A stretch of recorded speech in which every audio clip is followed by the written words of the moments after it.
నమస్తే రమగారు. నమస్తే రమగారు, మనము కాళిదాసు గురించి చాలా కథలు చెప్పుకున్నాం.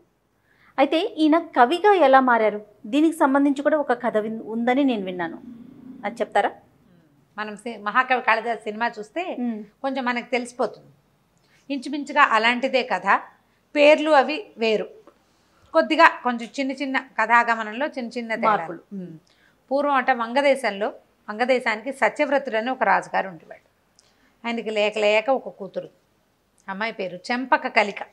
చెంపక కలిక పూ మొగ్గ అనమాట. చెంపక పుష్పం తాలూకు మొగ్గ, చాలా చక్కటిది, బుద్ధిమంతురాలు.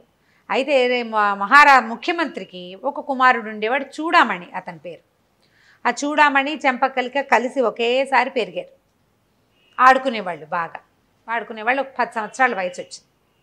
అయితే ఇద్దరు కలిసి ఆడుకుంటుండగా బొమ్మలు పెళ్లి చేస్తున్నారు. బొమ్మలు పెళ్లి చేస్తుంటే చూడామణి అన్నట్ట, చెంపకలిక ఎంచక్క నువ్వు నేను పెళ్లి చేసుకుంటే ఎంత బాగుంటుంది, సీతారాముల్లాగా ఉంటాం, ఈ పెళ్లి కొడుకు పెళ్లి కూతురులాగా ఉంటాం, ఎంతో బాగుంటుంది, మన బొమ్మల పెళ్ళి నిజం పెళ్ళి అయిపోతుంది, నీ రాజ్యం నాదైపోతుంది అన్నాడు. అని తర్వాత ఏం చేశాడు, 10 ఏళ్ల ఒక పిల్లాడైనా కొంచెం అబ్బాయి కాస్త పెద్ద పిల్లలతోటి తిరిగే అలవాటు ఉంది. ఈ అమ్మాయి చుట్టూతా 2 చేతులు వేసి, ఇలాగే భార్యాభర్తలు అయ్యాక మనం ఇలాగే అన్యోన్యంగా ఉంటాం, ఎంతో చక్కగా ఉంటాం, ఇలాగే ముద్దు పెట్టుకుంటామని బుగ్గ మీద ముద్దు పెట్టుకోపోయాడు.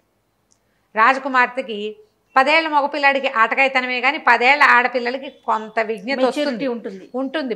గుడ్ టచ్ బ్యాడ్ టచ్లకి తేడా తెలిసిపోతుంది. అయితే ఈ పిల్లాడు 10 ఏళ్ళది కానీ అతను 2-3 ఏళ్ళు పెద్దవాడు, వాడికి 13-14 సంవత్సరాలు ఉన్నాయి. కానీ ఆడుకునేవాడు ఈ అమ్మాయితో పాటు. పిల్ల ఆడేది. ఎప్పుడైతే ఈ పిల్లవాడు తనని కావలించుకుని ముద్దు పెట్టుకోపోవటంతో అమ్మాయి చిరాకు పడి ఒక తోపు దోసి, బాగానే ఉంది, నేను మహారాజపుత్రిని, నువ్వేమో మా నాన్న దగ్గర దాసుడి కుమారుడివి, నిన్ను నేను పెళ్లి చేసుకోవటం ఏమిటి, ఆట వరకు ఆడతాను అంతే, ఆటలో కూడా నీది నాది పెళ్ళి కాదు, ఇక్కడ మనం చేసేది బొమ్మల పెళ్ళి, నిన్ను నేను ఎందుకు చేసుకుంటాను, నేను పెళ్లి చేసుకుంటే నాకు అనురూపమైన వాడిని చేసుకుంటా, మా వంశం కంటే గొప్ప వంశం, నాకంటే ఎక్కువ చదువుకున్నవాడు, నాకంటే ఎక్కువ సౌందర్యవంతుడిని మా నాన్న వెతుకుతాడు, నేను వాడిని పెళ్లి చేసుకుంటా, కానీ నిన్ను నేనెందుకు చేసుకుంటాను, ఇంకోసారి ఇలాంటి పిచ్చి పిచ్చి మాటలు మాట్లాడేవంటే మా నాన్నకి చెప్తా, నీ తాట ఒలిపిస్తాను. వాడికి ఒళ్ళు మండిది. ఏంటి నాకంటే ఎక్కువ వాడు నీకు వస్తాడా, మా నాన్న ఏమైనా చెప్తేనే కదా నీకు మీ నాన్న చేసేది, మా నాన్న కదా ముఖ్యమంత్రి, అయితే మీ నాన్న దాసుడు మా నాన్న రాజు అంది అమ్మాయి. అనేసరికల్లా చెప్తానుండు, నీకంటే తక్కువ చదువుకున్న వాడిని, నీకంటే అయోగ్యుణ్ణి, నీకు అయోగ్యుణ్ణి తెచ్చి పెళ్లి చేయకపోతే చూసుకో, నా పేరు చూడమని కాదు, మా నాన్న చెప్పిందే కదా మీ నాన్న చేస్తాడు, మా నాన్నతోటి ఇట్లాంటి వరుణ్ణి తెప్పించి పెళ్లి చేస్తా అన్నాడు. నాబోటి వాడైనా నీకు దొరకనివ్వరు, నేను మంత్రి కుమారుణ్ణి, మిగిలినవన్నీ మంచి లక్షణాలు ఉన్నాయి, నాకు మంత్రి కొడుకు అవటమే నా అవలక్షణం కదా, నువ్వు ఇట్లా అంటున్నావు, ఏముంది పిల్లలు వాదించుకునేటప్పుడు నువ్వంటే నువ్వు అనుకుంటారా, ఆవిడ అమ్మాయి నేను ససేమీరా, నేను అంతకంటే తక్కువ వాడిని జాతి వాడిని నేను చేసుకోను, నేను క్షత్రియ కన్యని, నేను అట్లా ఎందుకు చేసుకుంటాను అన్నది. అన్నాక వాడు నవ్వేశాడు, నవ్వుతాలు కన్నాను అన్నాడు. మామూలుగా ఆడుకున్నారు. అమ్మాయి లేచి వెళ్ళిపోయింది. ఆ అబ్బాయిని చదువులో పెట్టారు, ఈ అమ్మాయిని చదువులో పెట్టారు. ఈ కుర్రాడు మాత్రం ఇది మర్చిపోలే, పిల్ల మెల్లిగా మర్చిపోయింది. తాను చదువులో పడింది, నిత్యము గురు శుశ్రూష చేసి చక్కగా శ్రద్ధగా పంచకావ్యాలు చదువుకుంది, శాస్త్రం చదువుకుంది, కొంచెం ఖడ్గచాలనం, రాజుగారికి ఒకతే కూతురు కదా, యుద్ధ విద్య కూడా కొంత నేర్చుకుంది. చూడామణి కూడా పండితుడే అయ్యాడు. అతను ఏం తక్కువ వాడేం కాదు, కానీ లోపల ఆ కళాబారుతూనే ఉండేది లోపల మనసు. రాజకుమార్తెని పెళ్లి చేసుకోలేకపోతాను నేను, ఈ రాజ్యానికి నేను రాజును కాలేను అనేది అలాగే ఉంది. అయితే చెంపక కలిక పెద్దదైంది. తర్వాత అమ్మాయికి వివాహయోగ్యమైన వయసు వచ్చింది. అంటే 17-18 సంవత్సరాలు వచ్చినాయి. ఇప్పుడు పెళ్లి చేద్దాం అనుకున్నారు. సరే, మంత్రి గారు రాజుగారు మాట్లాడుకున్నారు. పిల్ల ఇంత ఉత్తమ రాజకన్యక, మంచి వంశంలో పుట్టిన పిల్లే అదే కాకుండా బాగా చదువుకుంది, విద్యావతి అమ్మాయి. ఈ విద్యావతి లేదా విద్యాధరి పేరుతోటి మనం సినిమాలో చూస్తాం. చెంపక కలిక ఆ పుస్తకం ప్రకారం ఆవిడ కాదు పేరు, అది. పిల్ల చాలా చదువుకున్న పిల్ల కదా, అంచేత అనురూపమైన వరుణ్ణి వెతకాలి అనుకున్నారు. రాజుగారు ఏమన్నాడంటే, రాజ్యం ఉండక్కర్లా, క్షత్రియుడయి అమ్మాయిలాగా బాగా చదువుకుని క్షత్రియోచితమైన విద్యలు వచ్చిన వాడినైనా తెచ్చుకుంటే మన రాజ్యం అబ్బాయి చేతిలో పెడతాం. మంత్రి దుర్మార్గుడు కాదు, మంత్రి మంచివాడు, ఇక్కడ దుర్మార్గుడు ఎవరు? మంత్రి గారి కుమారుడు. వీడేం సరే బాగానే ఉంది, మాట్లాడుకున్నారు. మర్నాడు ఆ రోజు సాయంత్రం మంత్రి గారి ఇంటికి వెళ్ళాక కొడుకుతో చెప్పాడు, అయ్యా అబ్బాయి చెంపక్కలకి వివాహ ముహూర్తం నిశ్చయించాలని భావిస్తున్నారు రాజుగారు, అనురూపమైన వరుణ్ణి వెతకమన్నారు, ఆ బాధ్యత నా మీద పెట్టారన్నాడు. అంటే పిల్లాడు అన్నాడు, చూడమని నాన్న మీరు పెద్దవారైపోయారు నాన్నగారు, మరి మీరేం తిరుగుతారు? చెంపక్కలకి చాలా అద్భుతమైన వ్యక్తి, పైగా నా చిన్ననాటి స్నేహితురాలు, మేమిద్దరం కలిసి ఆడుకునేవాళ్ళం కదా, ఆమెకు వచ్చిన చదువు, ఆమె గుణము, ఆమె బంధ అన్నీ నాకు తెలుసు, దానికి తగిన పిల్లవాడిని నేను తీసుకొస్తా అని తండ్రిని ఒప్పించాడు. ఈయన ఆనందంగా మర్నాడు రాజుగారిని పెట్టి మా అబ్బాయి వెళ్ళి వెతుకుతాను అన్నాడంటే, చూడమని చాలా మంచి పిల్లవాడు, సరేనన్నారు. చూడమని వెతకడం మొదలుపెట్టాడు. ఇతనికి ఏమిటి? అయోగ్యుడు, క్షత్రియుడిలాగా కనపడాలి కానీ క్షత్రియుడు కాకూడదు, వాడికి చదువు రాకూడదు, క్షత్రియోచిత విద్యలు రాకూడదు, వాడిని తెచ్చి చెంపక్కలకి పెళ్లి చేయాలి. ఇక వెతికాడు, ఆ నెలలు గడిచిపోయినాయి. ఇక నిరాశపడ్డాడు, నాకు కావాల్సిన వాడు దొరకట్లేదని. ఓ పూట ఎక్కడో ఒక దారిలో ఒక చెట్టు కింద విశ్రమిస్తే సవర జాతికి చెందిన ఇద్దరు కోయవాళ్ళు, సవరలు ఇద్దరు వచ్చారు. కుర్రాళ్ళు ఎంత బాగున్నాడో అందులో ఒకడు, సమున్నతాకారుడు, మంచి సౌష్ఠవమైన శరీరం, కళ్ళు చెదిరిపోయేంత అందంగా ఉన్నాడు, జయంతుడో కంతుడో లాగా. పక్కనున్నవాడు కూడా బాగానే ఉన్నాడు కానీ వీడు చాలా అందగాడు. పక్కనున్నవాడు సవరజాతి కుర్రవాడిగా తెలుస్తున్నాడు, వీడెవడో వీళ్ళతో కలిసిపోయినట్టుగా ఉన్నాడు కానీ వాళ్ళలాగా లేడు. శరీర లక్షణాలతో మహాపురుష లక్షణాలు. బాగుందని ఏం చేశారు, చూస్తున్నాడు వాళ్ళకేసి. వీళ్ళిద్దరూ వచ్చి ఓ చెట్టు ఎక్కారు. ఈ మహాద్భుత అందగాడుగా ఉన్న అందగాడు చెట్టు కొమ్మ మీద కూర్చుని కొట్టడం మొదలుపెట్టాడు. ఢామ్ అని కొమ్మతో సహా పడ్డాడు కింద. అంత అమాయకుడు. అప్పుడు ఇతనికి అర్థం, ఏమిటో వీడు తెలివి తక్కువగా ఉన్నాడు, వీడి కదలికల్లో కూడా ఒక మేధకతనం కనపడుతోంది.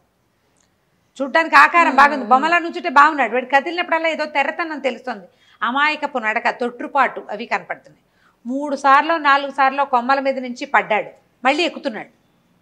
వాళ్ళిద్దరూ మాట్లాడుకుంటున్నారు. అక్కడి నుంచి ఈయన ఏం చేశాడు, ఎవరే రారా ఇట్రా అబ్బాయి అని పిలిచేసరికల్లా కేవ్వమని భయం వేసింది వాడికి. బాబోయ్ ఏదో దయ్యం రా పిలుస్తోందిరా అని. ఎందుకంటే చూడామని వేసుకున్న సవరలు వాళ్ళు కోయి వాళ్ళు ఎలాంటి బట్టలు వేసుకుంటారు, నడుముకి ఏదో చిన్న ఆచ్ఛాదన, తర్వాత నెత్తి మీద ఏమైనా ఈకలు పెట్టి, పల్లెటూరులో లోపల అడవుల ప్రాంతాల్లో ఉండే వాళ్ళ వస్త్రధారణ వేరు. ఈ చూడామణి ఓ గుర్రము, తర్వాత ఏమో చక్కగా పంచ, పైన ఒక కూరపాచ, ఒక చొక్క, తలకు ఒక పాగ, ఉత్తరీయం, నగలు ఇవి ఉన్నాయి. బాబోయ్ ఏదో దయ్యం రా, దయ్యం అని కేకలు పెట్టాడు. రెండో అన్నాడు, ఒరే వీరన్న దయ్యం కాదురా, ఏదో కొంచెం మనిషిలాగానే కనపడుతున్నాడు, దగ్గరికి వెళ్దాం పదా అంటే దగ్గరికి వచ్చేసరికల్లా నువ్వు వద్దు, నాకు వీడొస్తే చాలు, నాతో వస్తావా అని అడిగాడు. అడిగేసరికి కంగారు పడ్డాడు అబ్బాయి, అందంగా ఉన్న అబ్బాయి. ఒరే ఇదేదో దయ్యమేరా, నన్నే రమ్మంటోంది రోయ్, నన్ను ఒక్కడే తినేస్తానంటోంది, పీక్కు తినేస్తుంది ఏమిటో అంటే, కాదురా మనిషేరా, ఉండు దగ్గరికి వెళ్దామని బాగా దగ్గరికి తీసుకెళ్ళాక అడిగాడు, నీ పేరేమిటంటే వీరడు.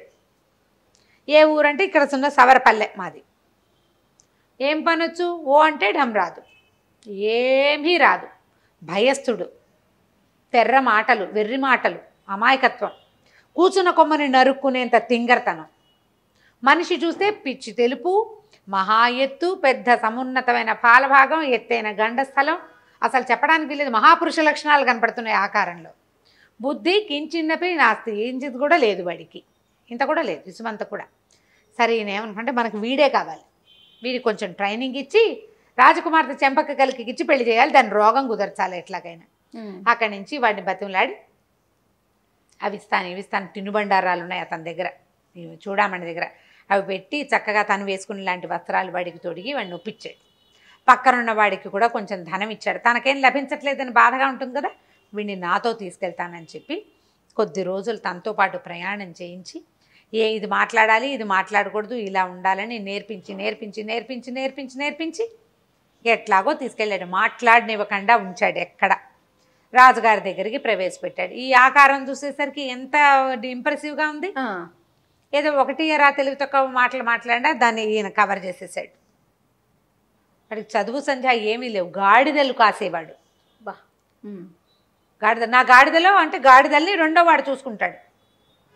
రెండో వాడు ఇంకొకడు సుబ్బడో సీమడో వాడు చూసుకునేటట్టుగా గాడిదలే కాపలా మాత్రమే వచ్చు అతనికి. గాడిదలు ఏమొచ్చు నీకంటే గాడిదలు కాపలా కాస్తాడు, గాడిదల్ని తోలుకెళ్తాడు.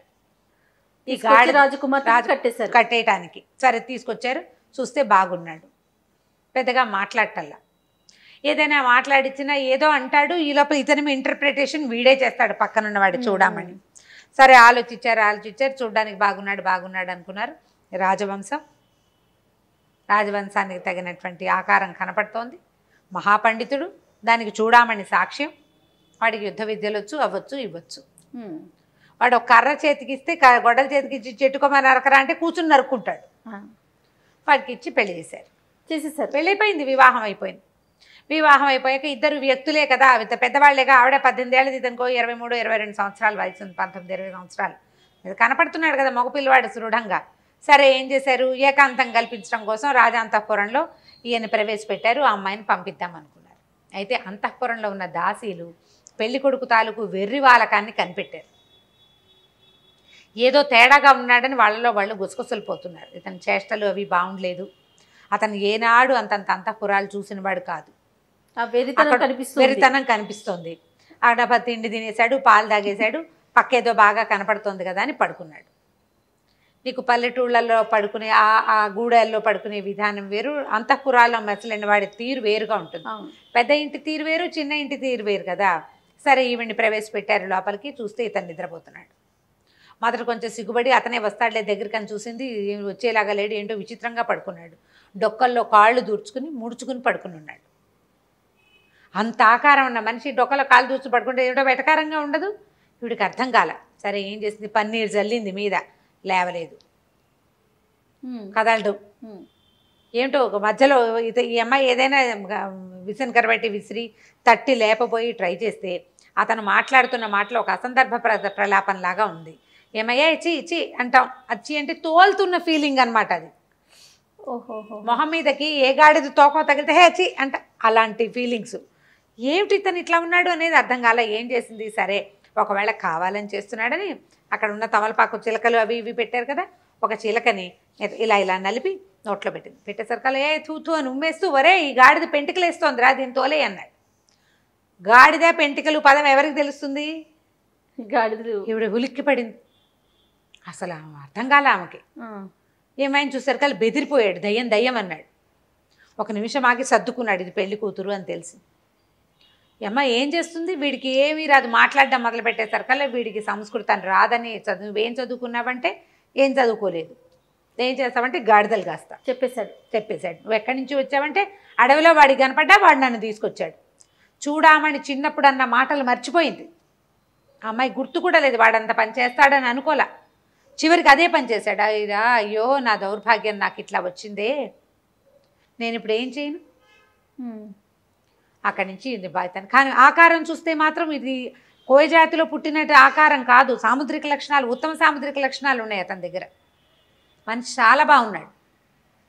సరే నువ్వు ఎక్కడి నుంచి వచ్చావు, నువ్వు సవరలోనే పుట్టావా, మీ అమ్మ ఎవరు, మీ నాన్న ఎవరు అంటే, నేను సవరల దగ్గరే పెరిగా, కానీ నేను వాళ్ళకి పుట్టలేదు, వాళ్ళు నన్ను ఎక్కడి నుంచో తెచ్చారు. నీకెవరు చెప్పారంటే, ఒకసారి ఒక సోదమ్మ అడగటానికి మా ఇంటికి వచ్చింది. సోదమ్మాయి వచ్చింది, మా అమ్మ మా సోదమ్మాయి మాట్లాడుకుంటున్నారు, అప్పుడు నేను విన్నా అన్నాడు. ఏం మాట్లాడుకున్నారంటే, ఈ కుర్రాడు వచ్చాక మీ సంగతి బాగుందా అని అడిగింది. మా సంగతి బాగుంది, మా గుంపులో ఎప్పుడు ఏమీ నష్టాలు జరగలేదు, గాడిదలన్నీ పిల్లలు పెట్టాయి, బోళ్ళని గాడిదలైనాయి అని చెప్పింది మా అమ్మ. మాలాగానే ఒక బాపన కుర్రాడు, ఇంకొక మా గుంపులాగానే ఇంకో గుంపులో కూడా బాపన కుర్రాడు దొరికాక వాళ్ళ జీవితాలు బాగున్నాయని చెప్పింది అని చెప్పాడు. అంటే ఇతను ఒక బ్రాహ్మణ యువకుడు అవ్వడానికి అవకాశం ఉంది. ఎక్కడో పిల్లవాడు దొరికాడు వాళ్ళకి, వాళ్ళు తెచ్చి సవర్గూడెంలో పెంచారు. వాళ్ళతో పాటు పెరిగినప్పుడు అమాయకుడు మేధకుడు ఆ పడిపోయిన సమయంలో ఎక్కడో తల్లిదండ్రుల నుంచి తప్పిపోయాడు. తలకి తగిలిన దెబ్బలో జ్ఞానం లేదు. ఈ అమ్మాయి ఏమనుకుంది అయితే ఏడ్చేసరికి నువ్వు ఎందుకు ఏడుస్తున్నావు అన్నాడు. ఏం చేయను, నేను చాలా చదువుకున్నాను, నీకు ఒక్క ముక్క విద్య లేదు, నీతోటి నేనేం చేయను, ఈ రాజ్యమంతా నీ చేతిలో పెట్టాడు నా తండ్రి అని ఏడ్చింది. విద్య లేదా, నాకెందుకు విద్య లేదు అన్నాడు. నువ్వు కింద జన్మలో ఎవ్వరికీ పెట్టుండవు విద్యని, నీకు విద్వాంసుడు అయ్యి నువ్వు ఎవరికి చదువు చెప్పుండవు, అందుకే నీకు ఈ జన్మలో అవిద్య వచ్చేసింది, అజ్ఞానంతో ఉన్నావు నువ్వు. విద్యాదానం చేయని వాడు ఇలా అయిపోతాడు, విద్య లేదు నీకు, ఈ విద్య లేని వాడితోటి నేను ఎట్లా ఉండాలి, నేను ఇంత విద్యావతిని అని బాగా ఏడిస్తే ఎట్లా వస్తుందో చెప్పు, నాకు ఆ విద్య ఎట్లా వస్తుందో చెప్పు అని ఆమెను కుదిపి అడిగాడు. అడిగితే ఈవిడ ఏమంది, తపస్సు చేయాలి, దానికి ప్రార్థించాలి, ఈ ఊరికి ఆ రామాడల దూరంలో కాళికా అమ్మవారి విగ్రహం ఇది ఉంది, దేవాలయం ఉంది, అక్కడ కాళీచరణ్ అని అక్కడ కాళీప్రసాద్ అని ఒక గురువుగారు ఉన్నారు, ఆయన దగ్గరికి వెళ్ళి ప్రార్థించు, ఆయన ఏదైనా ఒక ఉపాయం చెప్తాడేమో. నువ్వు ఏదో బ్రాహ్మణ జన్మ ఎత్తావు, ఇక్కడ పెరిగావు, మళ్ళీ నీకు ఒక క్షత్రియ కుటుంబంలో ఉండేందుకు అవకాశం లభించిందంటే ఏదో ఉంది ఒక తాళం, ఇదేమో చూడు అని ఏడ్చేసరికల్లా ఆయనకి ఏమనిపించింది, వాడికి ఇది చక్కగా ఉంది అందగత్తె, ఎంత బాగుంది, చెప్పిందిగా ఏదో చెప్పిన పని చేస్తాడు, చూడమని చెప్పిన పని చేశాడు. ఈ అమ్మాయి చెప్పిన పని చేయటానికి అమాయకుడు, ఎవరు గట్టిగా మాట్లాడితే వాళ్ళ మాట వింటాడు. చాలా మందిని చూస్తాను చూడండి.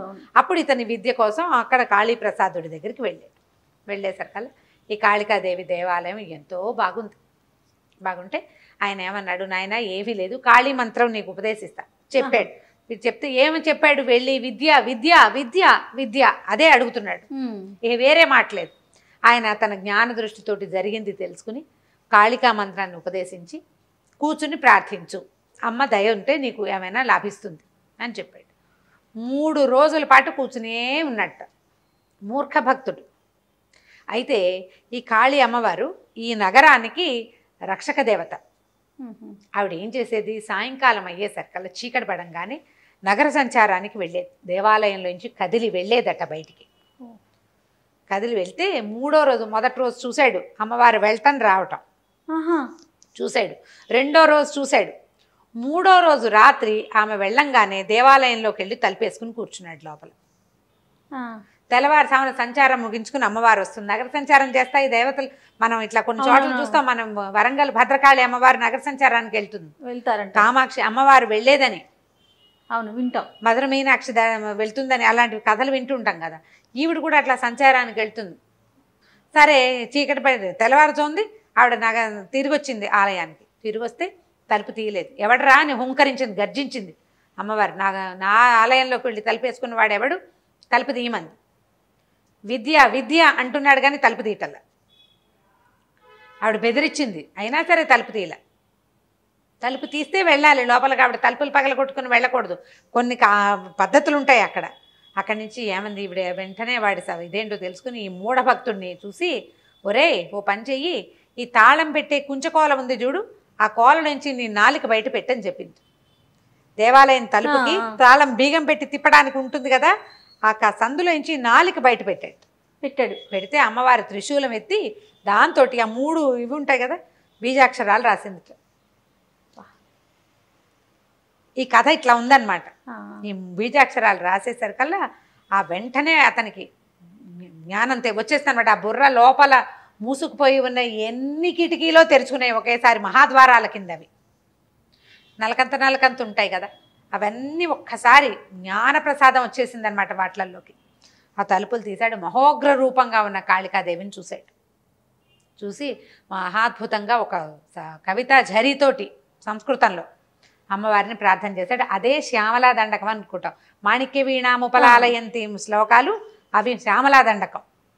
ఈ కనపడుతున్న స్వరూపం కాళీ స్వరూపం ఆకుపచ్చటిది, అదే నల్లటిది శ్యామ స్వరూపం. శ్యామ అంటే గ్రీన్ అని బ్లాక్ అని 2 అర్థాలు ఉన్నాయి. మనం శ్యామల సాధారణంగా మరకత మణులతో చేసినటువంటి శ్యామలా స్వరూపాన్ని చూస్తాం, గ్రీనిష్గా ఉండే బ్లాక్ అన్నమాట. ఆవిడని ఇప్పుడు మొదట చూసింది ఎవరు, ఈయనకి చక్రం మొహం మీద రాసింది, నాలుక మీద రాసింది సంహారక శక్తి ఆవిడ, కాళిక కదా. ఇతను తలుపు తీసేసరికి ఈయనకి పూర్తి జ్ఞాన స్వరూపం తెలిసిపోయింది. శుద్ధ జ్ఞాన స్వరూపతత్వమైన శ్యామలా స్వరూపాన్ని దర్శించాడు ఈయన. శ్యామల జ్ఞానశక్తి ఆ రూపాన్ని చూసేసరికల్లా ఈయన ఈ శ్యామలా దండకాన్ని చదివాడట. ఆ తర్వాత ఇక్కడ ఉన్నాడు 3 రోజులు అయిన తర్వాత, 3వ రోజు తెల్లవారిన తర్వాత ఇక్కడ జరిగింది తెలుసుకుని ఆవిడ వచ్చింది, చెంపక కలిక యువరాణి వచ్చేసరికల్లా దండం పెట్టింది, అడిగితే ఈయన భారీగా గుర్తించాలి ఆమెని. నిన్నటిది వేరు, ఇవాళటిది వేరు. నిన్నటి మన వివాహము మన కలయిక అనేది నిన్నటితోటి ముగిసిపోయింది, నాకు ఇప్పుడు కొత్త జీవితం వచ్చేసింది కాబట్టి నేను నిన్ను ఏలుకోనని చెప్పేశాడు. నీతోటి నేను ఉండను అనగానే ఆవిడ లబలబలాడుతూ ఏడ్చింది. నేనే కదా నిన్ను ఇక్కడికి పంపించాను, ఇంత విద్యాస్వరూపుడు అయిన తర్వాత నన్ను వదిలిపెడతానంటే ఎట్లా అంటే, నా మనసు అయితే దాని మీద లేదు. నేను అమ్మవారిని ధ్యానించుకోవాలి, కవిత్వం రాయాలనుంది నాకు, నేను కవిని అవ్వాలి, నాకు వచ్చిన ఈ శాస్త్ర సంపద ఒక్క అక్షరంతో అమ్మవారు రచించిన బీజాక్షరాలతో వచ్చిన ఈ విద్యను నేను సార్థకం చేసుకోవాలని అక్కడి నుంచి ఈ కాళికా ప్రసాదంతో ఈ రకంగా అయ్యాడు. కాబట్టి కాళిదాసు పేరుతో ఆయన అలా దేశ సంచారానికి వెళ్ళిపోయాడు. రకరకాల దేశాలు ప్రాంతాలు తిరిగి ఎన్నో చోట్ల తన కవితా స్వరూపాలతో చాలా కవితా ధరితోటి ప్రజల్ని ఆకట్టుకుని చివరికి విక్రమార్కుడి దగ్గరికి చేరాడని, ఆ తర్వాత ఈవిడ కూడా ఇక చంపక్కలకి కూడా అక్కడికి వెళ్ళి ఆయన దగ్గర భారీగా స్థానం సంపాదించిందని కథ చెప్తారు. కానీ ఇది కాళిదాసు స్థూల కథగా చెప్తారు. చాలా బాగుందండి, అద్భుతం. అమ్మవారు రాశారు బీజాక్షరాలని విన్నాం, కానీ దీని వెనకాల ఇంత కథ ఉందని తెలియదు. అద్భుతం అండి. నమస్తే. నమస్తే. నమస్తే రమ్మగారు. నమస్తే జయ. ఏదైనా మంచి స్టోరీ చెప్పండి. చందమామ కథ చెప్దామా? పిల్లిపాలెం యువరాణి. పిల్లిపాలెం ఊరు పేరండి? చెప్పండి చెప్పండి రమ్మగారు. పూర్వం ఒక అడవిలో ఒక కట్టెలు కొట్టుకునేవాడు, భార్య, 2 పిల్లలు ఉండేవాళ్ళు. వాళ్ళిద్దరికి పడి చచ్చేది కాదు, మొగుడు పిల్ల ఎప్పుడు పోటాడుకునేవారు. వాడేదో కట్టెలు కొట్టుకొచ్చేవాడు, అదేదో అన్నం ఉండేది. ఓ పిల్లాడు పిల్లలు విసిగిపోయేవాళ్ళు వాళ్ళతోటి. అంతే కదా, ఇప్పుడు కూడా అంతే కదా. ఇప్పుడు చూడు, ఈ కథని ఇవాళ జీవితానికి మనం కనుక మనం దానికి అన్వయించుకుంటే, ఇలా అమ్మా నాన్న చెరో పక్కకి లేచక్కపోతే పిల్లల పరిస్థితి ఏంటి? ఎంత కష్టమో పాపం కదా. ఈ కథ అదే. అయితే ఏమైంది, తెక్కొట్టుకునేవాళ్ళు, ఎట్టకొట్ట కలిసి ఉండేవాళ్ళు. కొంతకాలం పోయాక పిల్లకి 10-12 ఏళ్ళు వచ్చినాయి, పిల్లాడికో 15 ఏళ్ళు వచ్చినాయి. ఇంతంత పిల్లలు అయ్యాక అసలు కొట్టుకోవచ్చా? ఎవరో ఒకళ్ళు రాజీ పడాలా, లేదా ఇద్దరూ రాజీ పడాలి. కొట్టుకుని ఆడన్నట్ట నీతో కాపురం చేసే బదులు అడవిలో కట్టలు కొట్టుకోవటం నయం అని వెళ్ళిపోయేట. ఉత్తరం వైపుకి ఆయన వెళ్ళిపోతే, నేను మాత్రం ఉంటానా, నేనేముంటాను, నీతో పాటు నేను పోతే నేను కూడా పోతానని పెళ్ళాం దక్షిణం వైపుకి వెళ్ళిపోయింది. చెరో దిక్కు వెళ్ళిపోయారు. ఈ ఇంట్లో వీళ్ళకు పూరి గుడిసె, ఒక ఆవు, ఒక పిల్లి అంతే ఉన్నాయి వాళ్ళకి. అక్కడి నుంచి భార్య, అన్న, తమ్ముడు, చెల్లి ఇద్దరు కూర్చొని చూశారు. భార్య భర్త చెరో పక్కకి పోయారు. అన్న, చెల్లి, పిల్లాడు ఇంట్లో ఉన్నారు. తెల్లారిన తర్వాత చూస్తే అమ్మా నాన్న వచ్చేలాగా లేరు. ఏదో వెళ్ళిగా అన్నం వండుకుని తిన్నారు, కాయ కసురు కోసు తిన్నారు. 2 పూటలు 2 రోజులు 3 రోజులు ఆగారు. ఆగేసరికల్లా ఏమైంది, పిల్లాడు అన్నాడు, ఏమే చెల్లాయి, వాళ్ళు వచ్చేలాగా లేరు, నేను ఈ అడవిలో ఉండలేను, మనకు 2 ఉన్నాయి, ఒకటి ఆవు ఒకటి పిల్లి. ఆవుని నేను తీసుకుంటా, పిల్లి నువ్వు తీసుకో, నా దారిని నేను పోయి నా బతి, వాళ్ళు వచ్చినా సరే నేను వాళ్ళతో ఉండను. వాడు ఇండిపెండెంట్ పిల్లాడు, వాళ్ళు వచ్చినా సరే ఉండను, ఆవును దోలుకుపోతా, ఎక్కడో చోట పాలు పెట్టుకుని అమ్ముకుని ఏదో అవుతుంది, నా బతుకు నేను బతుకుతా, నీ బతుకు నువ్వు బతుకు, నేను నిన్ను పోషించలేను అనేసాడు. చెల్లెలకి ఇది అన్యాయం అని తోచింది. ఆవుతో పాలు వస్తాయి, పిల్లితో ఏమొస్తుంది? కానీ ఆ పిల్లి ఏం చేసింది, వాడు ఎప్పుడైతే అట్లా అన్నాడో గబుక్కుని ఈ చెల్లెల దగ్గరికి వచ్చి దాన్ని కాలికేసి తన వీపుని రాస్తూ ముచ్చటగా ఆపేక్షగా చూసింది. చూసేసరికల్లా పిల్లి తనతో ప్రేమగా ఉందనిపించింది పిల్లకి. ఆవు దాని అది నుంచుంటుంది, పాలిస్తే ఇచ్చింది కాక, ఇది చక్క ప్రేమగా వచ్చి కూర్చుందిగా ఆనుకుని తిరుగుతోంది. సరేనంది అంటం ఏంటి, చెల్లెలు మనసు మార్చుకుంటుందేమో నీ అన్నయ్య అంటే, వాళ్ళ అమ్మ నాన్న ఎంత సెల్ఫిషో వాడు అంతే సెల్ఫిష్. చెల్లెల్ని వదిలిపెట్టేసి ఆవును దోలుకుని వెళ్ళిపోయాడు. ఈ పిల్ల బీకమొహం వేసుకుని బయటకు వచ్చి నుంచుంది, చూస్తుంది అన్నయ్య వెళ్ళిపోవటం. వాళ్ళంతా వెళ్ళారు, మనం కూడా ఏ వైపుకైనా వెళ్ళిపోదామా అని మాట వినపడింది. ఎవరు మాట్లాడుతున్నారో తెలియలే. లోపలికి వెళ్ళి చూస్తే పిల్లి లేదు, పిల్లి ప్లేస్లో ఒక పిల్ల ఉంది. ఆ పిల్ల ఏం చెప్పిందంటే, నువ్వు అటు ఇటు చూస్తుంది, నువ్వెవరివి అంది. పిల్ల చెప్పింది, నువ్వు అటు ఇటు చూడకు, నీ పిల్లినే నేను, మా నాన్న ఒక మంత్రగాడు, నన్ను ఈ అడవిలో పెట్టుకుని తిప్పుతూ ఉండేవాడు, నాకు రూపం మార్చుకునేందుకు అవకాశం ఇచ్చాడు, నాకేమో ఎప్పుడూ మనుషులతో ఉండాలని ఉంటుంది. తర్వాత ఆ మధ్య ఏవో జడిబూటీల కోసం అంటే ఏమనాలి, మన మూలికల కోసం వెతుకుతూ మా నాన్న ఎక్కడికో వెళ్ళిపోయాడు, ఏమైపోయాడో తెలీదు, చాలా రోజులైంది. మరి నేను ఈ పిల్లిలాగా మారి తిరుగుతున్నాను, ఇక ఏ జంతువులా కావాలంటే ఆ జంతువులా మారిపోగలను నేను. బాగుంది, సరదాగా ఉంటుంది నాకు, కాకపోతే నాకు మనుషులతో ఉండటం ఇష్టం. మీ ఇంట్లో మీ అన్నయ్య నువ్వు ఇద్దరు ఉండేసరికల్లా నేను నీ పక్కనే కూర్చోవటం పడుకోవటం నేర్చుకుని నేను నీ దగ్గరే ఉన్నాను, ఏం పర్వాలా, పద నేను నీకు తోడుంటాను, మన ఇద్దరం చక్కగా రాజ్యాలు చేసుకుందాం అని చెప్పి తనని సెలెక్ట్ చేసుకుని నాకు ఈ పిల్లొద్దు అని అనకుండా ఉన్నందుకు ఆ పిల్ల పట్ల, కట్టెలు కొట్టేవాడి కూతురు పట్ల ఈ పిల్లకు ఉన్న కృతజ్ఞత అనమాట. సరే ఇద్దరు కలిసి నడవటం మొదలుపెట్టారు. మొదలుపెట్టి తోడు కావాలి కదా, పిల్ల ఒకతే నడిస్తే కష్టం, ఇద్దరు మనుషులు నడిస్తే జంతువులు కూడా దగ్గరికి రావు. వెళ్తుంటే ఏమంది, మనం ఓ పని చేద్దాం, ఇక నుంచి నువ్వు యువరాణిగా ఉండు కానీ నేను నీకు చెలికత్తగా ఉంటా, నువ్వు ఓ పని చెయ్యి అని చెప్పి ఏం చెప్పిందంటే, ఆ దూరంగా కోట కనపడుతుంది కదా, ఇక్కడ అన్ని ముళ్ళ కంచెలు ఉన్నాయి, నువ్వు బట్టలన్నీ చింపేసుకుని కొన్ని విప్పేసి నామినల్ బట్టలతోటి ఈ పొదల్లో కూర్చో, నేను ఈ రాజుగారికి ఒక కబురు చెప్పొస్తా, అప్పటిదాకా నువ్వు ఇక్కడే కూర్చో అని చెప్పేసి ఆ పిల్లని ఆ పైన ఉన్న లంగా ఓణి 12-13 ఏళ్ల పిల్ల కదా అది తీసేసింది. తీసేసి లోపల బట్టలతోటి ఆ పిల్లని ఆ పొదల్లో కూర్చోబెట్టింది. నేను వచ్చి పిలుస్తా అందా కదా భద్రంగా కూర్చో అని చెప్పింది. బయటికి వచ్చి ఏనుగులాగా మారిపోయి, పిల్ల మారిపోతుంది కదా, మంత్రగాడి కూతురు, కట్టెలు కొట్టేవాడి కూతురేమో పొదల్లో కూర్చుంది, మంత్రగాడి కూతురేమో ఏనుగులా మారిపోయి పడతొక్కేసింది ఆ చుట్టూతో వాతావరణం అంతా, నేలంతా తొక్కేసేసి మళ్ళీ పిల్లగా మారిపోయి ఆ రాజుగారి కోట దగ్గరికి నడుచుకుంటూ పోయింది. పోయి సైనికుడితో చెప్పింది, రాజుగారిని కలవాలి, మా యువరాణి మేము వ్యాఖ్యాలకి ఎటో బయలుదేరితే దొంగలు దోచుకున్నారు, యువరాణి పొదల్లో కూర్చుంది, మాకు సహాయం కావాలి, అందుకోసం అని వచ్చాను, పిలిపాలెం యువరాణి గారి చెలికెత్తని అని చెప్పి. సరే అక్కడి నుంచి ఏమిటో యువరాణి అంటోంది, అమ్మ ఎవరో చూడడానికి బాగుందని ఏం చేశారు వాళ్ళు, లోపలికి కబురు చేశారు. అంతఃపురానికి కబురు వెళ్ళింది, ఆడపిల్ల వచ్చింది కాబట్టి యువరాజు వచ్చాడు. ఏమిటి అంటే, పిలిపాలెం యువరాణి గారండి, మేమేమో ఎక్కడికో బయలుదేరాము, బయలుదేరేసరికి దొంగలు దోచుకున్నారు, చాలా అతి కష్టం మీద పారిపోయాం, మా జనం అంతా కకావికలై పారిపోయారు, ఎవరెడు పోయారో తెలీదు, నేను యువరాణి మిగిలిపోయాం, వాళ్ళు బట్టలు లాగేశారు, ఈ లోపల మేము వీరోచితంగా యుద్ధం చేసి తరిమేశాము, పిల్ల మాత్రం మా యువరాణి మాత్రం పొదల్లో ఉండిపోయింది, సహాయం చేయండి అంటే రాణింది, అయ్యో అయ్యో యువరాణిట ఆడపిల్ల అట ఎట్టా పొదల్లో ఉంటుంది, సరే కొన్ని బట్టలు తీసుకెళ్ళండి, రాజోచితమైన బట్టలు తీసుకెళ్ళండి, నువ్వు వెళ్ళి మాట్లాడరా అని కొడుకునిచ్చి పంపించు.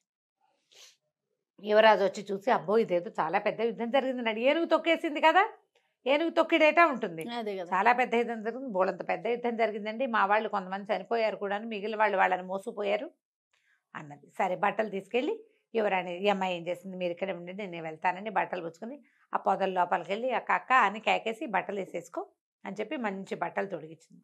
పిల్ల కొంచెం చూడ్డానికి బాగుంటుంది, 13 ఏళ్ల పిల్ల అంటే కొంచెం ఉన్నబడిపోయింది అప్పటికే పిల్ల. బట్టలు వేసేసుకో, నువ్వెవరైనా అడిగితే పిల్లిపాలెం యువరాణినని చెప్పు. కట్టెలు కొట్టేవాడి కుదిరి భయం వేసినమ్మో, యువరాణిలాగా ఉండటం ఏమిటే నీ దుంపదేగా, నాకు తెలీదే అట్లా ఎట్లా ఉండాలంటే, ఏం పర్వాలా నువ్వు ఎలా ఉంటే అలా ఉంటే, మా ఊళ్ళో అంతే అని చెప్పు, పిల్లిపాలెంలో అంతే అనాలి అని చెప్పింది. అంతే. అక్కడి నుంచి బయటికి తీసుకొచ్చింది. యువరాజు ఆశ్చర్యపడిపోయి, ఎంత బాగుంది అని, ఇంతకీ మీరు ఎక్కడికి బయలుదేరారు అనగానే పిల్ల ఏడవటం మొదలుపెట్టింది. ఎక్కడికి బయలుదేరారో ఏం చెప్తుంది, వెంటనే ఈ చెలికెత్తుందిగా మంత్రగాడి కూతురు, అది అందుకొని, ఇప్పుడు ఏం అడగద్దండి, చాలా డిస్టర్బ్ అయిపోయింది యువరాణి, దిగులు పడిపోతుంది, అసలు ఇంటికి వెళ్ళే దారి కూడా ఆవిడే మర్చిపోయింది, నేను మర్చిపోయాను, కొద్ది రోజులు స్థిమిత పడినవ్వండి, నేను నిదానంగా కనుక్కుంటాను, నేను చెప్తాను మీకు అన్నది. అనగానే ఈయన ఏం చేశాడు, ఓ పల్లకి తీసుకొచ్చారు, యువరాణిని అందులో కూర్చోబెట్టారు, మంత్రగాడి కూతురు చెలికెత్త కదా పక్కన నడుచుకుంటూ పోయింది. ఊళ్ళో లోపలికి వెళ్ళారు. వెళ్ళిన తర్వాత సరే కొంచెం ఈ అమ్మాయి పద్ధతులు కొన్ని వాళ్ళవి వింతగా ఉండేవి, మా ఊళ్ళో అంతే అనేది.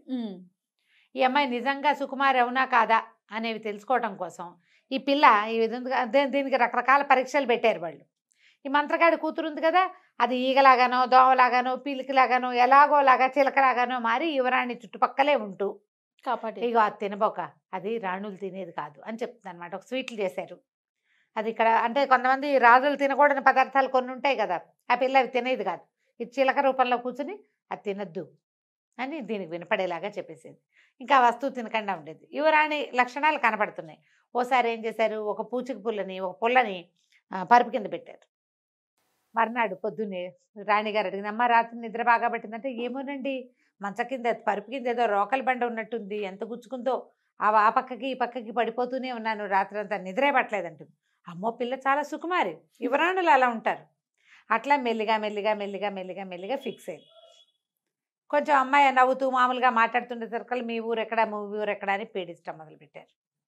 అడుగుతారు కదా, అడిగేసరికి ఈ అమ్మాయి ఏమో ఒకరోజు ఏడ్చింది. ఆ పిల్ల మంత్రగాడి కూతురు దగ్గర, వస్తే ఇట్లా చేసావు, వీళ్ళేమో మీ ఊరెక్కడ, మీ కోట ఎక్కడ, మీ కోట ఉందా పదా మీ కోటకు అంటున్నారే, ఇప్పుడు ఎట్లాగే అంటే ఏం పర్వాలా, మన కోట కూడా ఒకటి ఏర్పాటు చేస్తాను, 2 రోజులు భద్రంగా ఉండు, అలవాటైంది కదా, ఉండు నేను చూసొస్తానని అది పోయింది అటు ఇటు, అది చిలకలాగా మారి అటు ఇటు వెతుక్కుంటూ వెళ్తే ఈ ఊరికి రాజుగారి కోటకి ఒక 5 ఆమడల దూరంలో ఒక పురాతనమైన కోట ఒకటి ఉంది. దాని చుట్టూ అన్ని పల్లెటూళ్ళు ఉన్నాయి. ఈ కోటలో ఏంటంటే రాజులు ఎప్పుడో పోయారు, పాడుపడింది కోట, కొంచెం పాతబడింది, పాడు కాదు పాతబడిపోయింది. ఎవరూ లేకపోయేసరికల్లా ఆ కోటలో ఒక రాక్షసి దాన్ని ఆకట్టుకుని ఉంది. అదేంటంటే రాత్రిళ్ళు అక్కడ ఉంటుంది, పగళ్ళు ఉండదు. బయటికి వెళ్ళేటప్పుడు తలుపేసుకెళ్తుంది, తన తలుపు తీసుకుని లోపలికి వచ్చి తెచ్చుకున్న పదార్థాలు పెట్టు తిని తెల్లవార్లు పగలల్లా పడుకుంటుంది. రాత్రి అయ్యేసరికి బయటకు వెళ్తుంది. 2 పూటలు అక్కడ కాపలా కాసి ఈ చిలక రూపంలో ఉన్న ఈ మన మంత్రగాడి కూతురు ఈ కథ అంతా తెలుసుకొని ఏం చేసింది, ఎప్పుడైతే ఈ రాక్షసి బయటికి వెళ్ళిందో అది లోపలికి పోయి ఆ గడి లోపల నుంచి వేసేసుకుంది. తెల్లవారుజాము అయ్యేసరికల్లా రాక్షసి ఆహారం తెచ్చుకుంటుంది, దానికి ఎండ పడదు. పగలు నిద్రపోపైనా ఈ లోపల ఉంటుంది, ఎండ రాకుండా చూసుకుని ఉంటుంది అనమాట. తలుపేసుకునేసరికల్లా ఈ రాక్షసి తెల్లవారిపోతుండగా 4:15, 4కో వచ్చింది, తలుపు తోస్తే రాల, తెల్లపోయింది రాక్షసి. ఇదేంటి, నేను బయట గడి పెట్టి వెళ్తే లోపల ఎవరు గడి పెట్టారు? అక్కడి నుంచి తలుపులు కొట్టింది, దబా దబా బాధింది. ఎవరంటే ఈ చిలక, ఈ పిల్ల చెప్పింది మంత్రగాడి కూతురు, నేను చిట్టిగారిని అంది. చిట్టిగారే, చిట్టిగారులు అంటే ఎంత ఉంటాయో, చిట్టిగారంటే వసే చిట్టిగారే నువ్వుటే ఎందుకే లోపలికి వెళ్ళావు, తలుపు ఎందుకు వేసావే, తీవే ఎండొచ్చేస్తుందే అని కేకేసింది. ఎండ రావడానికి ఏముంది లేదు, నా సంగతి వినవా, నా కథ విన్నాక తలుపు తీస్తా. సరే ఏమిటి కథ అంటే, నేనేమో మొదట పప్పుని, నేను గింజని, నన్ను దంచారు, చెరిగాక నానబెట్టారు, తర్వాత పొట్టు తీశారు, ఆ తర్వాత రుబ్బారు, రుబ్బి అని చెప్తే సర్కల్ నువ్వు నీ రుబ్బుడు తగలయ్యా, ఆపవే కథ, తలుపు తీయవేను, చీచి నా కథ డిస్టర్బ్ చేస్తావు, ఉండు అసలు నేను సంగతి చెప్పాలని మళ్ళీ స్టార్ట్ చేసింది. నేనేమో మొదటి గింజని, నన్నేమో దంచారు, నన్నేమో చెరిగారు, నన్నేమో ఆ తర్వాత నానబెట్టాక పొట్టు తీశాక రుబ్బి అని చెప్పడం మొదలెట్టి రుబ్బడంలోనే ఉంది. వసే నీ కథ ఎప్పటికీ అవదేమిటే అనగా నన్ను డిస్టర్బ్ చేసావు, నేను మొదటి నుంచి చెప్తాను, మళ్ళీ మొదలు. ఇక ఎన్నిసార్లు చెప్పిందో, నేను మొదటి గింజని దగ్గర స్టార్ట్ చేస్తుంది. ఈ లోపల ఏమైంది, ఓ పక్కన అదేమో ఎండాకాలం, శీతాకాలం అయితే సూర్యుడు నిదానంగా వస్తాడు, మంచి ఎండాకాలంలో ఏమవుతుంది, రావడం వెలుగు వచ్చేస్తాం, సూర్యుడు రావడం మొదలెట్టేసరికి కేకలు పెట్టింది, అరిచింది, బతిమాలింది, భంగపడింది. ఏం చేసినా వసే చిట్టిగారే ఆ తలుపు తీవే, బంగారు పిల్లవు కదా నువ్వు, నీకు కనకపు సింహాసనం చేయిస్తానే, లోపల బోళ్ళని వజ్రాలు వైడూర్యాలు ఉన్నాయి అవన్నీ ఇస్తానే, తలుపు తీవే అని బతిమలాడి చచ్చిన ఆ కోట తలుపు మాత్రం తీయలేదు. ఇంతలో బాగా ఎండొచ్చి సూర్యుడు కనపడేసరికల్లా ఈ నుంచున్న రాకాశం అంతా ఇట్లా కరిగి ప్రవహించేసి ముద్దలా తయారైంది, బూడిదైపోయింది. అది ఎండ పడితే బతకదు. పూర్తిగా గొడవ బయట సందడంతా సమసిపోయాక అప్పుడు తలుపు తీసి చూస్తే ఇంకేముంది, మొత్తం పెద్ద బూడిద కొట్టుంది. ఇదేం చేసింది, లోపల నుంచి చెంబులతో బిందెలతో నీళ్లు తెచ్చి మొత్తం నీళ్ళన్నీ దిమ్మరించి ఆ బూడిదంతా తడిపేసేసి మట్టిలో కలిపేసేసి బార్లా తలుపు తీసి పెట్టింది కోటకి. అక్కడి నుంచి కోటలో అక్కడక్కడ ఉన్న రకరకాల గంటలు అవి ఇవి వెళ్లాడేసి ఉన్నాయి, లోపల బోల్డ్ అంత సంపద ఉంది. ముందున్న సంపదే కాకుండా ఈ రాకాసి ఏర్పరిచి పెట్టిన సంపద కూడా బోల్డ్ అంత ఉంది. అంటే అది బయటికి వెళ్ళి చుట్టుపక్కల ఉన్న గ్రామాలు ఉన్నాయి కదా, దానికి ఆనుకుని దాంట్లోకి ఎవ్వరూ రావటం లేదు. ఈ రాక్షసు వల్ల రాకాసి భయం ఉంటుంది కదా, అందరికీ పోయి చెప్పొచ్చింది. ఈ పిలిపాలెం అని కోటకు పేరు పెట్టాం, పిలిపాలెం యువరాణి గారు పెళ్లి చేసుకోబోతోంది, మీరంతా తలా ఒక పని చేసి కోట అంతా శుభ్రం చేయండి, మీ యువరాణి వస్తే మీ జీవితాలు బాగుపడతాయి అని ఊళ్ళో అందరికీ చెప్పింది. గంటలు మోగుతున్నాయి కాదు, లోపల ఒక గుడి కూడా ఉంది, ఆ గుడి తలుపు తీసి ఆ గుడిలో గంటలు కూడా కొట్టింది. అక్కడి నుంచి ఊళ్ళో జనం అంతా వచ్చిపడి మొత్తం కోటంతా శుభ్రం చేస్తారు. యువరాణి వస్తుంది, ఆ వారసులు ఎవరో ఉన్నారు, వారసురాలు వస్తుంది, అందుకని అంతా శుభ్రం చేశారు, ఎక్కడొక్కడ సరి చేశారు. ఈ అమ్మాయి కొంచెం దగ్గరుండి అది పని చేయించింది. ఆ ఊళ్ళో ఒక పెద్ద మనిషికి నగలు నాణ్యాలు ఉన్నవన్నీ, ఇవన్నీ మీ యువరాణి సంపద, మిమ్మల్ని బాగా చూసుకుంటుందని చెప్పి వాడి చేతులు పెట్టింది. అక్కడి నుంచి చిలకలాగా మారి ఎగురుకుంటూ వచ్చేసేసి మంత్రగాడికి, అదే మన కొట్టలు కొట్టేవాడి కూతురు చెప్పింది, నువ్వు పిలిపాలెం యువరాణివి, నీకు పిల్లిపాలెం కోట కూడా సిద్ధమైంది, నీకు వచ్చిన భయమేమీ లేదు, మీ ఇల్లు ఎక్కడ అంటే తీసుకెళ్ళి చూపిద్దాం, పెళ్లి చేసుకుంటానంటే చేసుకుందు కానీ అన్నది. ఇంతలో రాజకుమారుడి పిల్లని చేసుకుంటానన్నాడు. ఈ అమ్మాయికి తెలుసు రాజకుమారుడు ఎంతసేపు వచ్చి చూస్తూ ఉండేవాడు. అబ్బాయిలు చూసే చూపులు ఆడపిల్లలకు తెలియకుండా ఉండవు. చేసుకుంటానంటే రాజుగారు రాణిగా రాజు రాణి అన్నారు. ఒరే పెళ్ళైతే మనకు దొరికింది, బాగుంది, చెలికత్తుంది, వాళ్ళ ఇల్లు వాకిలి ఊరు వాడు మనకేమీ తెలియదురా అంటే ఈ పెళ్ళబోయి ఏం చెప్పిందంటే, ఎందుకు తెలియదండి, ఇక్కడికి 5 ఆమడ్ల దూరంలో ఉంది, మేము షాకు గురై మర్చిపోయాము, ఇప్పుడు గుర్తొచ్చింది. గుర్తొచ్చింది, మా దారి మా రోడ్ అంతా బాగున్నాయి, కావాలంటే ఎవరైనా పంపించండి, మీ చిన్న అబ్బాయిని పంపండి, తీసుకెళ్ళి చూపిస్తానని రాజుగారి చిన్న కొడుకుని వెంటేసుకుని తీసుకెళ్ళి చూపించింది.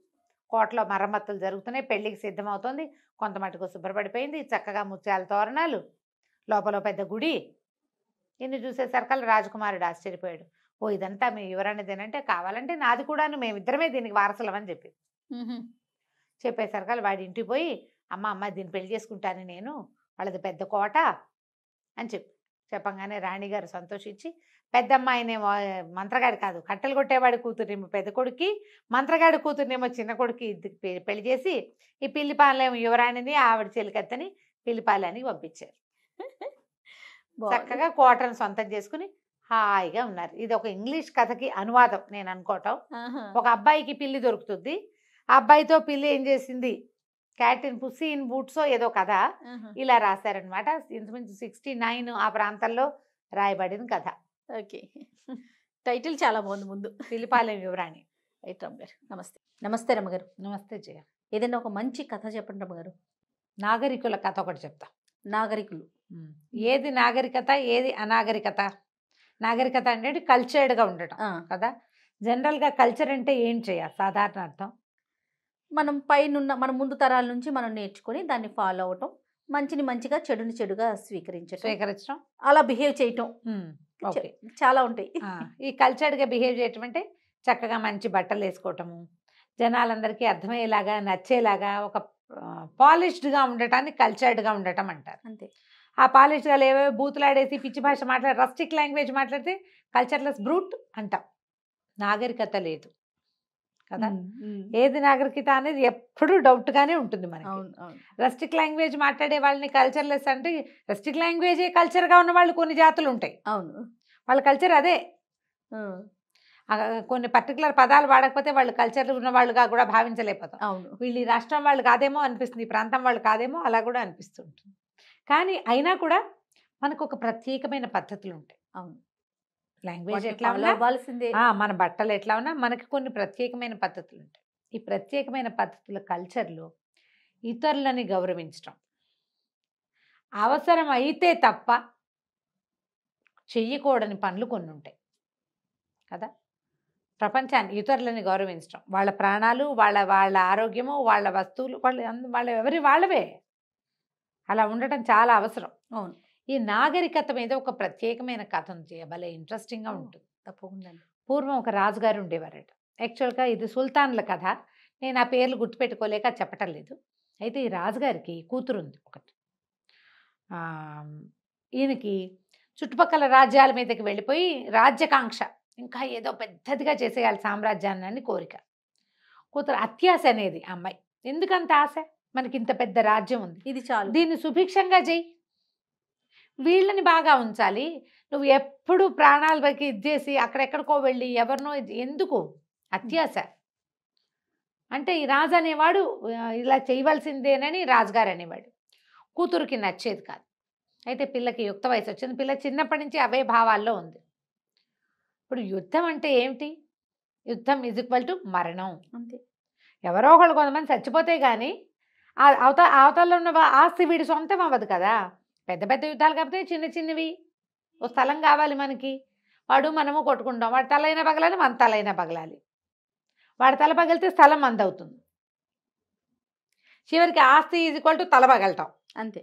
అంతే కదా. ఎవరో ఒకళ్ళు మోసపోవాలి లేదా దెబ్బతినాలి. ఆ అమ్మాయికి నచ్చేది కాదు. ఇంకా అట్లా కంటిన్యూ అయ్యింది.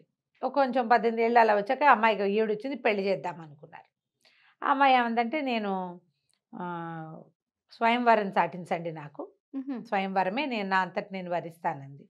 వాళ్ళ ఇంట్లో పెద్దగా లేదు, కానీ ఆయన అపచెల్లెళ్ళకి వాళ్ళే సంబంధాలు చూశారు. కానీ ఆయన ముందు తరాల్లో ఉన్న మేనత్తలు వాళ్ళు స్వయంవరాలేట. అందుకని సరే చేద్దాం అనుకున్నాడు. అయితే ఈ అమ్మాయి ఏమందంటే, స్వయంవరం అంటే నేను ఊరికే అబ్బాయిలు అందచందాలు చూసి తీసుకోను, నేను ఒక కథ చెప్తా, కథకిలో ఒక ప్రశ్న ఇస్తా, ప్రశ్నకి సరైన సమాధానం చెప్పిన వాడినే నేను వరిస్తాను. ఓహో.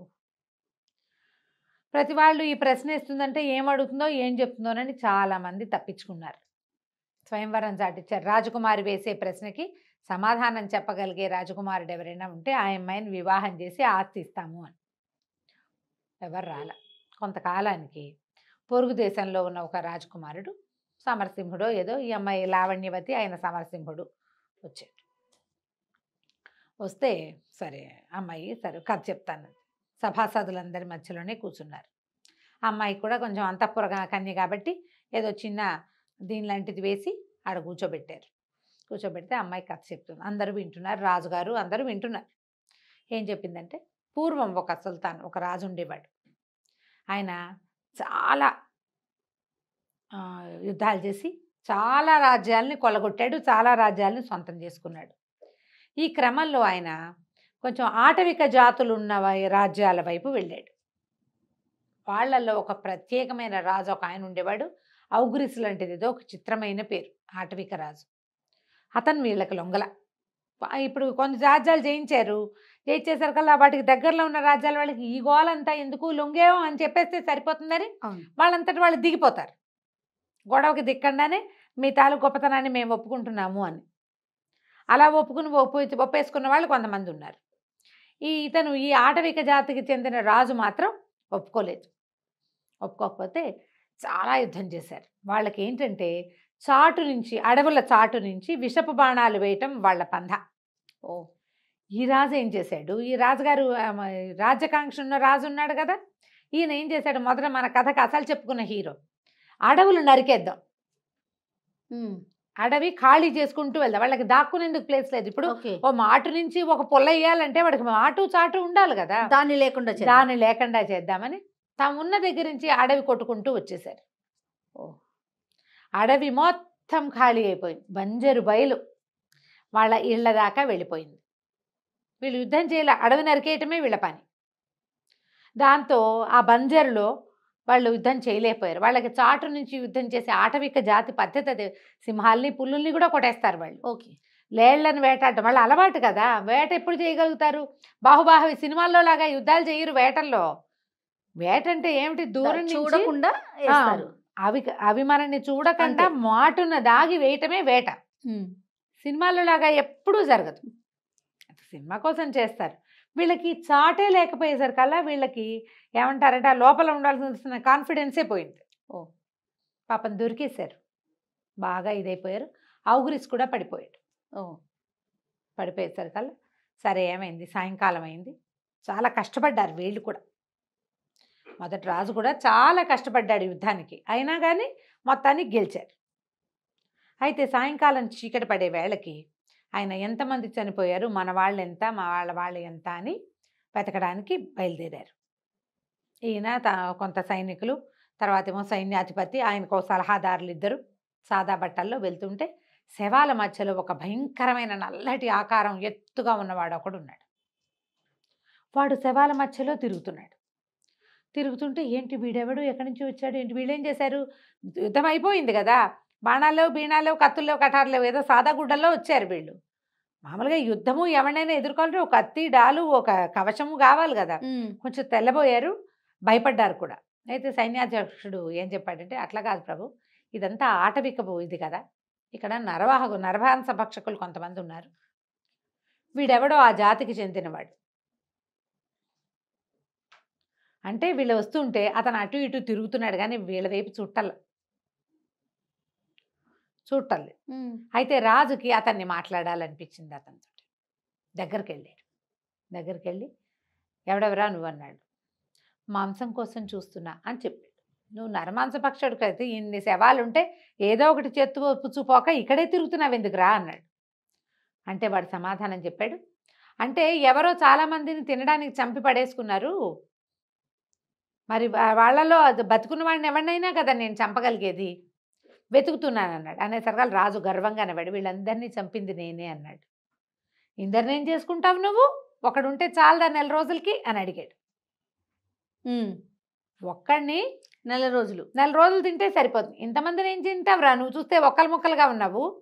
బక్కటివాడు రాజు సామాన్యంగా ఉంటాడు, వాడేమో అమ్మశక్తి ఉన్నట్టున్నాడు, వాడికి ఒక మనిషి నెల రోజులు సరిపోతాడు అనేసరికల్లా రాజు అన్నాడు, నేను రాజ్యం పెంచుకోవడానికి చాలా ప్రయత్నం చేశానంటే పక్కపక్క నవ్వాడు నరమాంస పక్షుడు. నవ్వి వెళ్ళిపోయాడు. ఒక్క శవాన్ని కూడా తీసుకెళ్ళాల, నడిచిపోయాడు. వాడు నడుస్తుంటే భూమి అదిరిపోతోంది. వీళ్ళు 10 మందికి భయం గొలిపించేంత ఉన్నాడు వాడు. ఒక్క శవాన్ని కూడా తీసుకోలే. ఓకే, నడిచి వెళ్ళిపోయాడు. ఈ అమ్మాయి అడిగింది రాజకుమార్తె, ఇట్లా వెళ్ళిపోయాడు ఎందుకు నవ్వాడు నరమాంస పక్షకుడు? సభలో పిన్ డ్రాప్ సైలెన్స్ అయిపోయింది. అందరికీ ఒక గుబులు.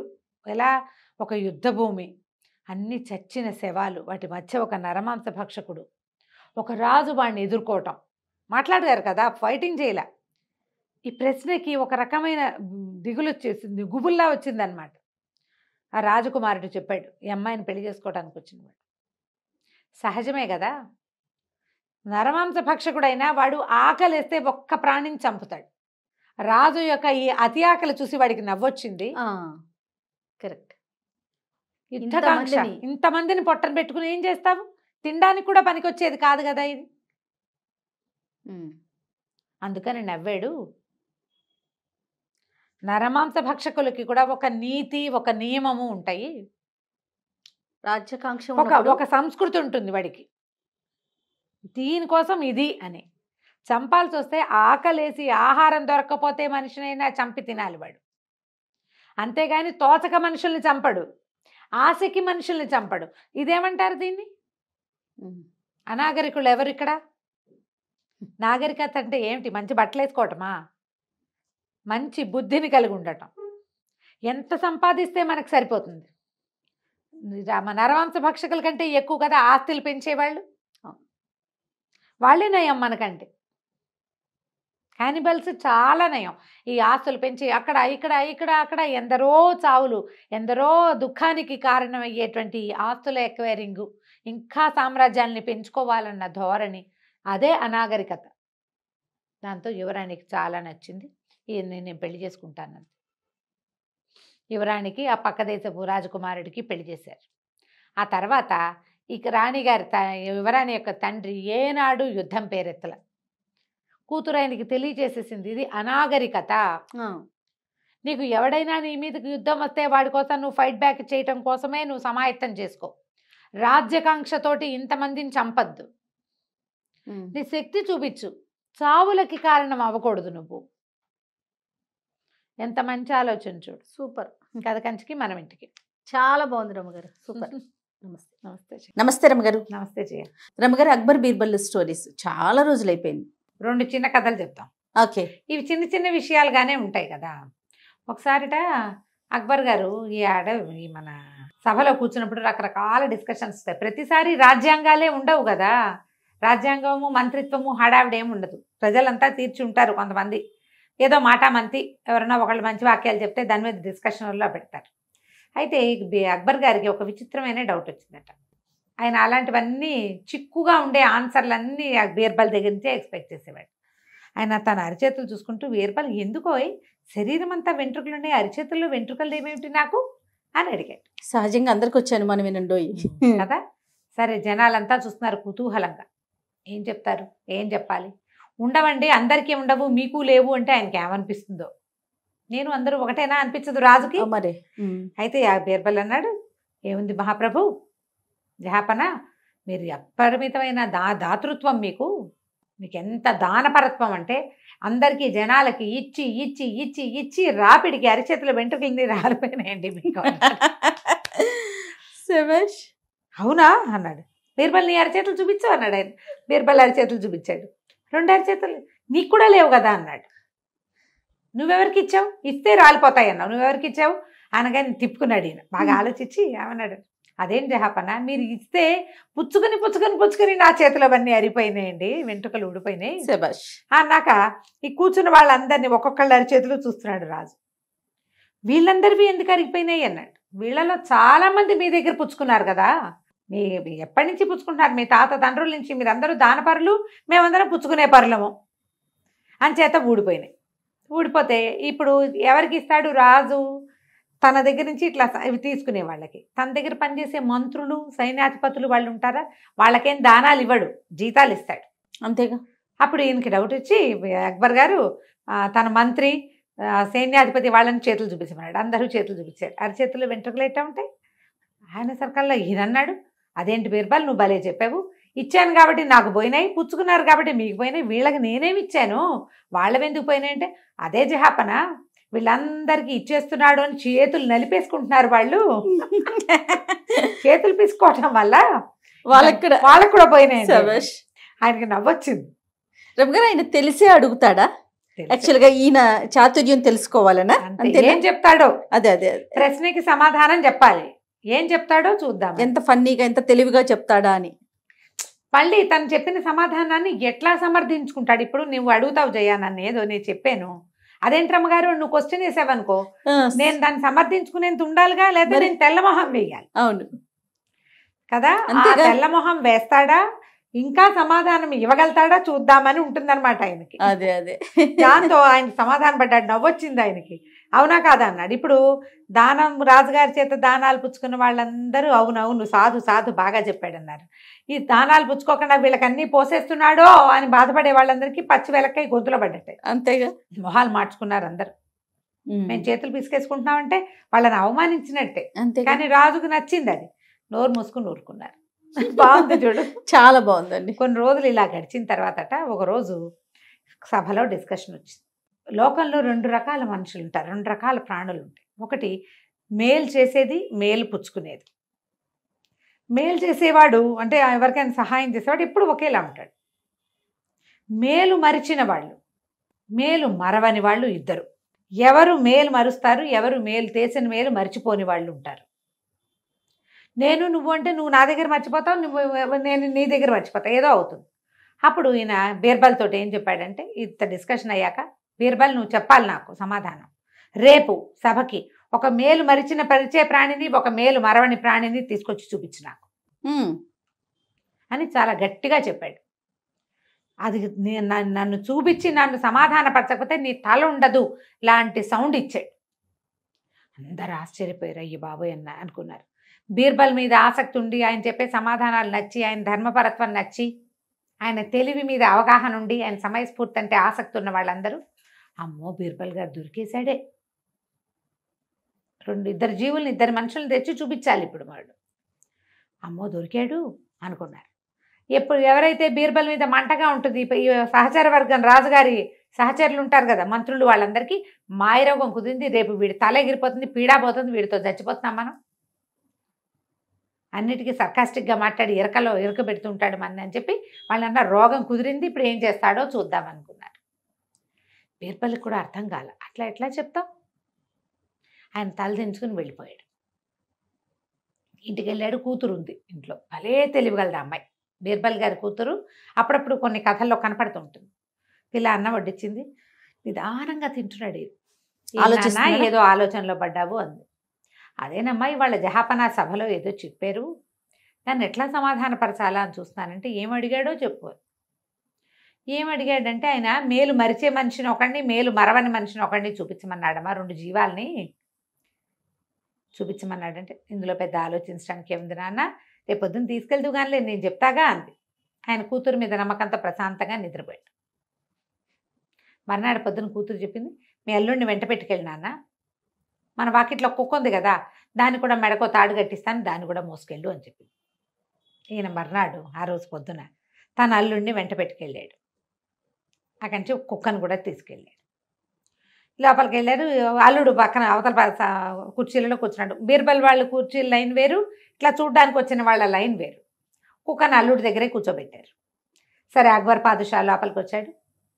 మర్చిపోయాడు అనుకున్నారు. ఆయన కాసేపు పిష్టా గోష్ఠి అవి ఇవి కబుర్లు చెప్పిన తర్వాత, బీర్బల్ నేను మీకు ఒక ప్రశ్న వేశాను, మీరు వాళ్ళు ఎవరిని చూపిస్తున్నారు నాకు అన్నాడు.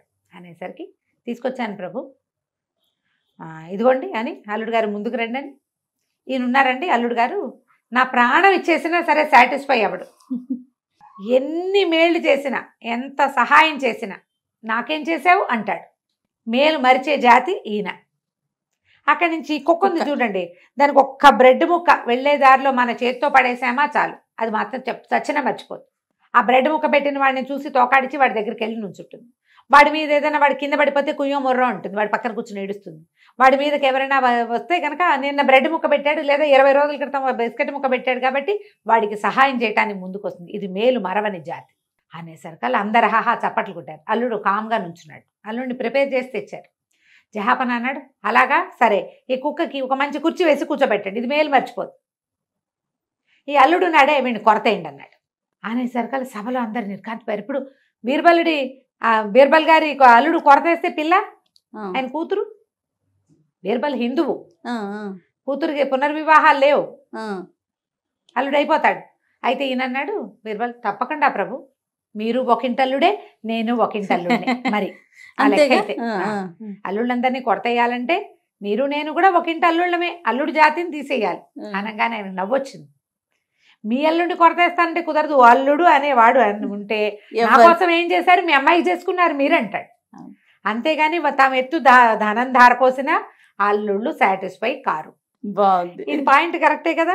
ఇప్పుడు ఇందులో ఎవరిని తీస్తాం, మీ నాన్న ఒకింటల్లుడే, మీ ఆయన ఒకింటల్లుడే, మా నాన్న మా ఆయన నా కొడుకు ఎవరైనా సరే తప్పదు, అల్లుళ్ళు అవ్వాల్సిందే కదా. భలే తెలివిగలవాడండి, చాలా తెలివి. ఈ పాయింట్ చెప్పాక ఇక ఆయన సంతోషించాడు. ఇలాంటి మరిన్ని కథల్ని ఇంకెప్పుడైనా చెప్పుకుందాం. 2 చిట్టి కథలు చెప్పాను ఇప్పుడు నేను. చాలా బాగుంది. నమస్తే. నమస్తే.